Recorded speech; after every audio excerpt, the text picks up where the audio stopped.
If you store private information in your Notes app, you should absolutely lock it.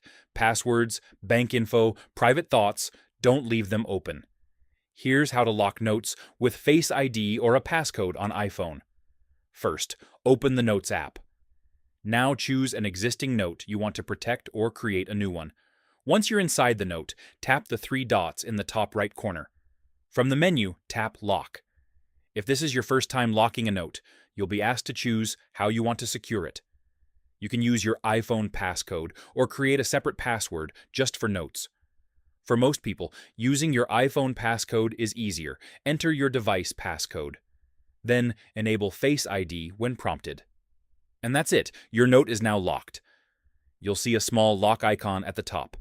Now close the Notes app and reopen it. Try opening that note again. You'll need Face ID or your passcode to unlock it. Simple, fast, secure.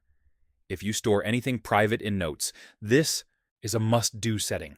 Like this video if it helped, and subscribe for more powerful iPhone tips.